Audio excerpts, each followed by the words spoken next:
Hello student, आज हम लोग हिंदी व्याकरण का थर्ड चैप्टर पढ़ेंगे। शब्द विचार। शब्द किसे कहते हैं? दो या दो से अधिक वर्णों के सार्थक समूह को हम शब्द कहते हैं। जैसे क प्लस म प्लस ल कमल, स प्लस अड़ प्लस क सड़क, घ प्लस र घर। इस तरह सब वर्णों के सार्थक समूह को हम शब्द कहते हैं। शब्द के प्रकार। शब्द दो प्रकार के होते हैं, सार्थक शब्द, निरर्थक शब्द। शब्दों का वर्गीकरण निम्नलिखित चार आधारों पर किया जाता है: उत्पत्ति के आधार पर, रचना के आधार पर, प्रयोग के आधार पर और अर्थ के आधार पर। तो उत्पत्ति के आधार पर शब्दों को 5 भागों में विभाजित किया गया है: तत्सम, तद्भव, देशज, विदेशी और संकर।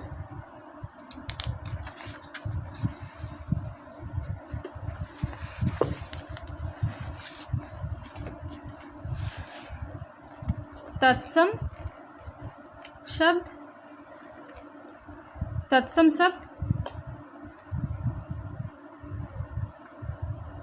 संस्कृत भाषा के वे शब्द जो अपने मूल रूप में हिंदी में प्रयोग किए जाते हैं उन्हें हम तत्सम शब्द कहते हैं। वे शब्द जो संस्कृत से सीधे हिंदी में आ गए हैं उन्हें हम तत्सम शब्द कहते हैं। जैसे सूर्य, अग्नि, जिह्वा, दुग्ध, मयूर, कर्म आदि ये तत्सम शब्द हैं।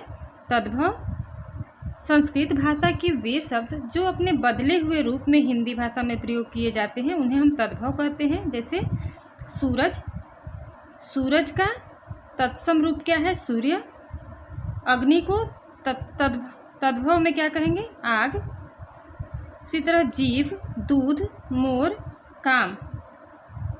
यहाँ पे तत्सम रूप दिया हुआ है उसी शब्द का यहाँ पे तद्भव रूप दिया हुआ है। देशज जो शब्द देश की विभिन्न बोलियों से आकर हिंदी भाषा में प्रयोग होते हैं उन्हें हम देशज कहते हैं। ये शब्द हिंदी के ही होते हैं। जैसे खिड़की, लोटा, धोती, गाड़ी, पेट, जूता, पगड़ी आदि। ये अपने ही देश की विभिन्न बोलियों से आकर हिंदी में प्रयोग किए जाते हैं, इसलिए इन्हें देशज कहते हैं। विदेशी जो शब्द संसार के विभिन्न भाषाओं से आकर हिंदी में प्रयोग किए जाते हैं उन्हें हम विदेशी शब्द कहते हैं। जैसे अंग्रेजी शब्द पेन, स्कूल, बैंक, इंजन। अरबी शब्द किताब, तारीख, औरत, कालीन। फारसी शब्द किनारा, जवान, दरोगा, बहादुर। तुर्की शब्द तोप, चाकू, कैंची, बारूद, बेगम। पुर्तगाली शब्द साबुन, कमरा, बाल्टी, आलू। संकर शब्द जो शब्द दो भिन्न भिन्न भाषाओं के मेल से बनते हैं उन्हें हम संकर शब्द कहते हैं। जैसे लाठी चार्ज। लाठी जो है हिंदी शब्द है और चार्ज अंग्रेजी शब्द है, तो ये दोनों लाठी चार्ज जब बन जाता है तो ये संकर हो जाता है। टिकट घर। टिकट जो है अंग्रेजी शब्द है, घर जो है हिंदी शब्द है, तो टिकट घर संकर शब्द हो जाता है।